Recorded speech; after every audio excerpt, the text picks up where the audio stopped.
I'm awake. I don't recall falling asleep, and I'm not real sure how I got into bed, but I'm awake now. There is a very distinct ringing in my ears, sort of like the aftermath of a concussive blast that makes you deaf. Only this ringing seems far off inside my head. Must have had a rough night, I suppose, although honestly, I can't really recall the previous evening, or any evening for that matter. Yep, must have been one hell of a night. I roll out of bed and my feet hit the cold, hard tile floor of my bedroom. Rubbing my hands over my face, I try to shake the cobwebs of sleep and whatever I may have drank last night out of my head. Glancing out of the nearby window, I see a gloomy, overcast sky and a light rain falling on the leafless forest of trees that surrounds my property. Does it fall? I honestly can't remember. Ugh, I swear, I will never drink that much again. I have made that same hollow promise 100 times before, I'm sure. Moving off of the bed, I walk down the hall and descend the staircase that leads to the main level of the house. The top 3 stairs creaking under my weight, as they always do. Midway down the stairs, I can see outside through the Amityville horror-style window over the entryway that the drizzle and clouds have settled in and are likely going to be hanging around a while. I'm not going to go to work today. Wait, I don't have work today, right? It's the weekend, isn't it? I shake my head vigorously and make that same hollow promise. This day is going to be far worse than my night must have been. The kitchen has a digital clock, so I stumble in to check the day and time just to be sure I don't need to call in. Ahem. Sick. Clock says 9 a.m. I'm late if it's a weekday, and it is Sunday. Excellent. Time to crash on the couch and do nothing. I'm tired. That couch is calling my name right now. I leave the kitchen and move through the archway into the living room, noticing that the hardwoods are just as cold as the tiled floors upstairs. A small shiver moves up my spine and I make a turn towards the thermostat to crank the heat up before lying down and covering up with the throw blanket hanging over the back of the couch. The worn, cold leather of the couch creaks underneath my weight. I hear the familiar click of the thermostat as the heat kicks on, and I pull the blanket in tighter towards myself, close my eyes, and try to fall asleep. Maybe this hangover, worst one I've ever had, and still can't remember the party, hell yeah, will be gone after a good late morning nap. The whispers start immediately. I bolt upright on the couch, throwing the blankets aside as I do, and scan the room. Aside from me, the living room is empty. The upstairs bathroom fan is running. Did I leave it on? Did I even go into the bathroom this morning? I sneak quietly from the living room, through the kitchen, and peek around the corner. Silent as a church mouse. I had to have been a ninja in a past life or something. I look up the stairs and see that a bathroom light is on and the exhaust fan is definitely running. Maybe I destroyed the toilet last night and I left it running to kill the smell before stumbling into bed, I think. But the whispering starts again, and it's coming from the bathroom. No time for subtlety now, so I bolt up the stairs, the top 3 creak as usual, and burst into the bathroom. If there is someone in there, they're about to get their ass kicked. But the bathroom is empty, and the whispering has stopped. Okay, I am far more hungover than I thought. I flip the bathroom wall switch to kill the lights and the fan, and then realize my bed isn't that far away. Sleep. I need sleep. I'm so tired. And the bed is right there, in my room, dark and inviting. I will just sleep this off and wake up feeling much better. Time for that nap. I lay down in the bed, sinking into the mattress like butter melting on a hot pan, pulling the covers up to my chin, close my eyes and sleep. Or at least I think I went to sleep. I'm definitely awake, but I don't recall falling asleep or dreaming. The darkness has crept into the room like a cat burglar, casting shadows on the far wall that look like little demons ready to jump out of their 2-dimensional wall canvas and attack as full-blown 3-dimensional horrors. Must be nighttime, because I can't see anything through the window. But I can still hear the faint pattering of the rain on the roof. I throw the blankets back, sit up, and rub my face again. Still tired, and groggy, and hungover.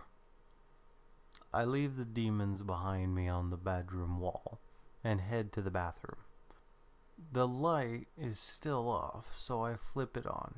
The light from the molded glass fixture dances all over the miniature crystal ballerinas, and the exhaust fan comes on. I sneak a peek into the toilet. Nope.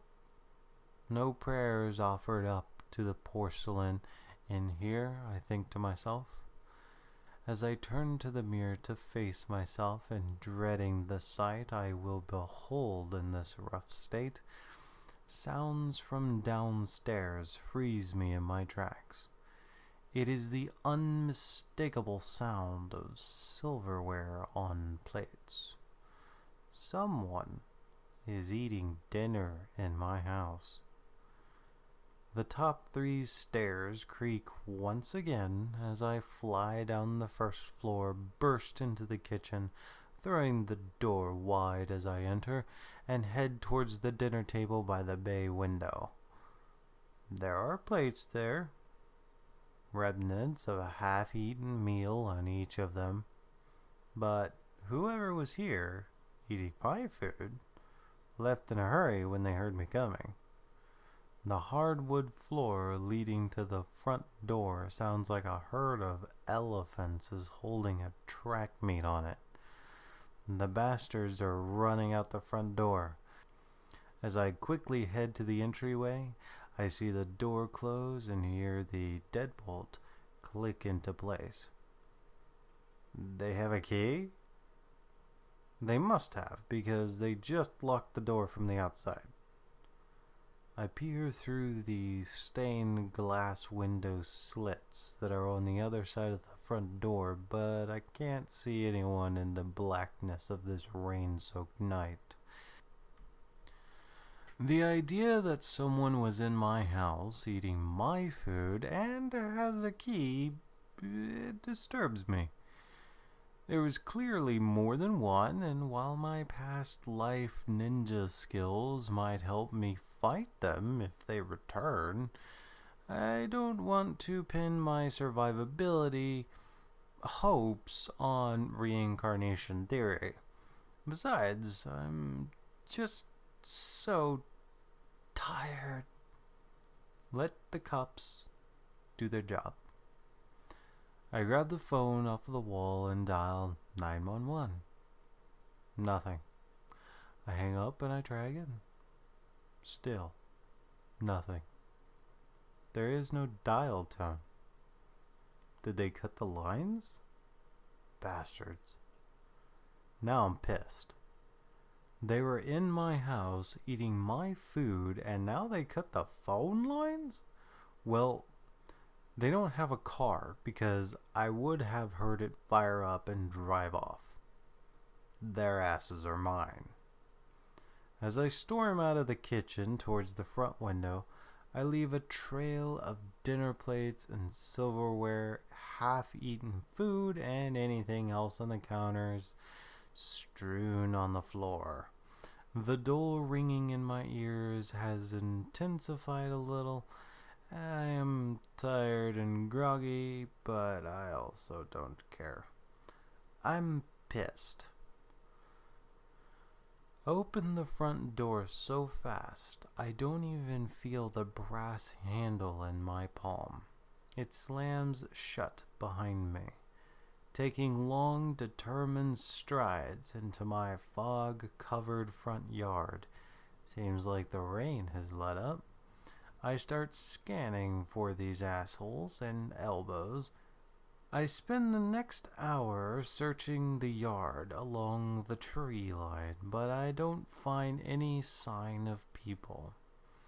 Whoever they were, they are long gone now, and damn it, I'm still tired as hell. I don't have time for this. As I head back to the house, I notice that the lights in the entryway are on. They cast a glowing image of that Amityville window above the doorway onto the stone slab porch and front yard. And the front door is open. I don't remember closing it, but I know I heard it slam shut behind me. I break into a full run and charge into the house, stirring up a vortex of wet, dead leaves in my wake. I notice that the ringing in my ears has increased in intensity, and I can hear the din of whispers over the tone in my head. As I storm onto the cold, slick floor of the entryway, I see 3 people. The first is clearly a priest of some sort. He is holding up a rosary with one hand and has a small opened Bible in the other. And the second person is a short, sad-looking woman with a floor-length coat pulled tight around her, its fur-line trimmed and collar-cinched clothes with little wooden pegs. The third person is my daughter. I almost forgot I had a daughter. How could I forget her? She's beautiful, standing there in front of me. I have a tremendous sense of loss and realize I miss her so much, but I cannot figure out why. Didn't I just see her the other day? Well, didn't I? Images of a beach, the warm, salty air on a windy day flash through my mind. My little girl is there, and we are flying a kite. I can hear the waves crashing onto the sugar sand shore, and my daughter is laughing as we run through the surf flying a kite. It was a great day, and she was so young and beautiful and full of life. She's crying now, mouth covered by her hands as she scans the area of the entryway we are all standing in. She looks at me quickly, then her gaze moves on, searching, but for what? The sad little woman with the fur-trimmed coat, however, looks right at me. She has a grim look on her face as she pats the priest on the shoulder and shakes her head. The priest stops waving that stupid rosary around and goes silent, and then moves to hold my daughter as if to console her. "He is here," says the short woman. My daughter lets out a sob, and the ringing in my ears gets louder. He is confused and angry. He doesn't understand yet. My daughter uncovers her mouth and her lips quiver. She squints her eyes as if to hold back more tears. "Can he hear me? What's he saying?"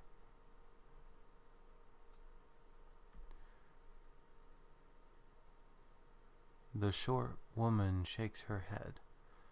"It doesn't work like that. He can hear you, yes, but I don't hear what he says. Just emotions, feelings. You can speak to him." My little girl, little no longer as I realize she is a full-grown woman now, wipes tears away from her eyes, sniffles, and offers a smile. I sort of laugh because she must think she is looking at me, but instead she is looking just off to my left. But why wouldn't she be able to look right at me? I'm standing right in front of her.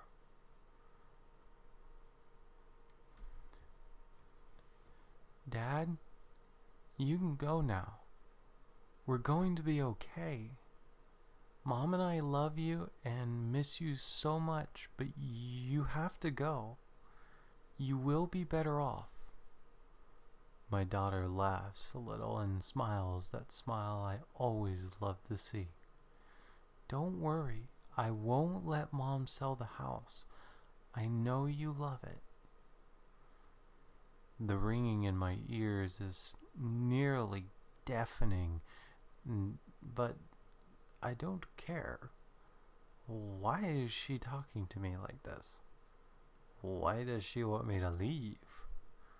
And why is she not that 10-year-old girl from my memory?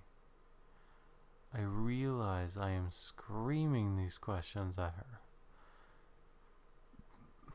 The ringing has become full-blown pain in my head, but I just don't care.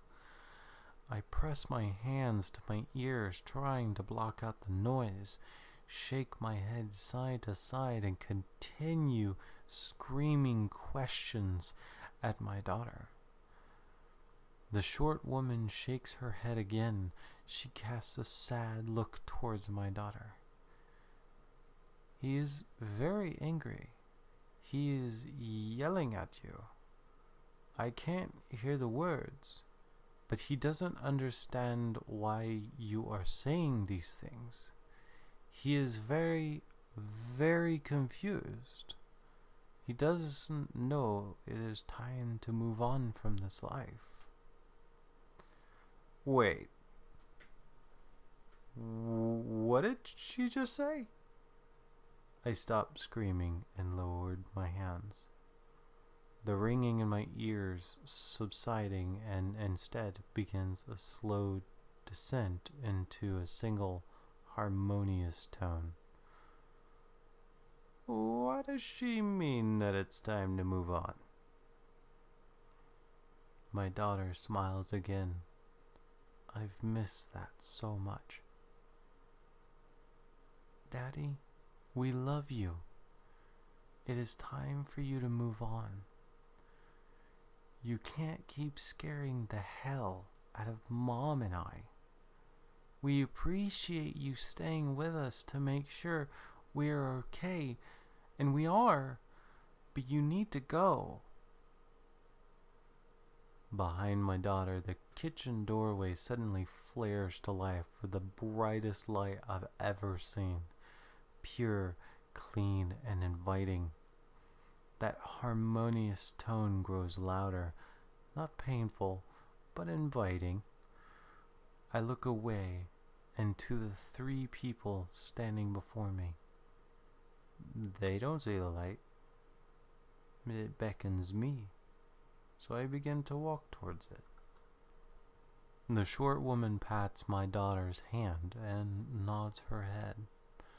Her smile tells me she knows what is happening even if I don't. I move closer to the light, its beams of white falling over me like loving arms pulling me into their embrace. The tunnel entrance is so close now, but I stop and turn to look at my daughter one last time. I mouth the words, "I love you," knowing that no sound will come from my lips. The short woman whispers to my daughter. She sobs briefly and then says, "I love you too, Daddy." I step into the tunnel and let the light take me. The tunnel isn't very long, and the light near the end begins to shift. I can smell warm, salty air, and I hear the crash of waves on a sugar sand shore. My little girl giggles.